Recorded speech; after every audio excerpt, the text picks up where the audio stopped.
क्या आपको भी पीरियड्स के दौरान बहुत सीवियर पेन होता है? क्या आप भी अपने इरेगुलर पीरियड से बहुत परेशान हो चुके हैं? या आपको भी करने से पहले बहुत डर लगता है क्योंकि पेन बर्दाश्त नहीं होता? कहीं आपको एंडोमेट्रियोसिस तो नहीं? नमस्कार दोस्तों, मैं हूं doctor Akanksha Garg, fetal medicine specialist and consultant radiologist from GFMC Sirsa. I am working here from last 11 years.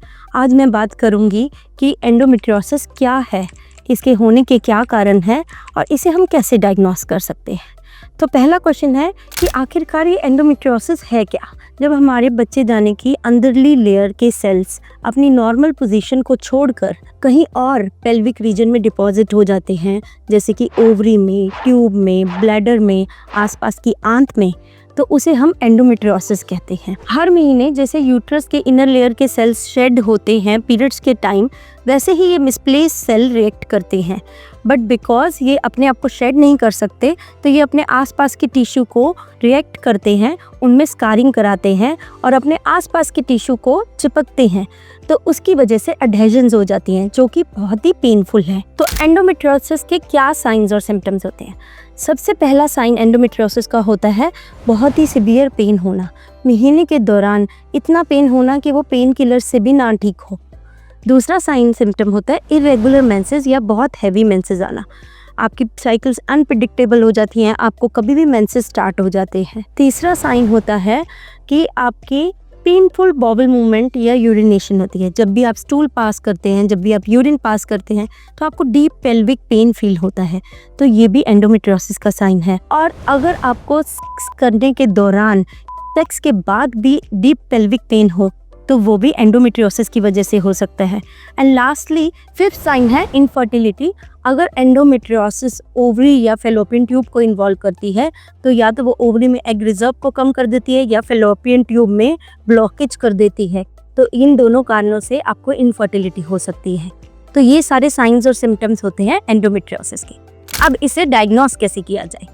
Mostly जब भी एंडोमेट्रियोमा ओवरी या फेलोपियन ट्यूब को इन्वॉल्व करता है, तो ये अल्ट्रासाउंड पे इजीली डायग्नोस हो जाता है, क्योंकि वो वहाँ एक गांठ सी बना लेता है जिसे हम एंडोमेट्रियोमा कहते हैं।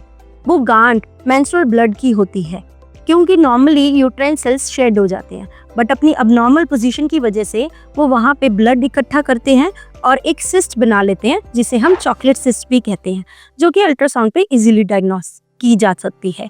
बट सबसे एक्यूरेट डायग्नोसिस लेप्रोस्कोपी से होता है, यानी कि दूरबीन वाली जांच से, जिसमें हम कैमरे के थ्रू आपकी पेल्विक कैविटी को डायरेक्टली देख सकते हैं। अब इसका ट्रीटमेंट क्या है? ट्रीटमेंट इसका मोस्टली सिम्टोमेटिक होता है। First is pain therapy. Pain therapy में different kind of pain killer से आपको पेन रिलीफ किया जाता है। सेकेंड इज हार्मोनल थेरेपी, जैसे कि बर्थ कंट्रोल पिल्स या प्रोजेस्टेरोन, जिससे कि आपके सिम्टम्स रिड्यूस हो सके। थर्ड है फर्टिलिटी ट्रीटमेंट, स्पेशली जो वुमेन कंसीव करना चाहती हैं बट वो कंसीव नहीं कर पा रही हैं बिकॉज ऑफ द एंडोमेट्रियोसिस, तो वो अपना फर्टिलिटी ट्रीटमेंट लेती हैं, जैसे कि IVF, IUI, depending on their gynae. But your last resort of treatment is surgery. Surgery से ही एंडोमेट्रियोमा का क्योर होता है।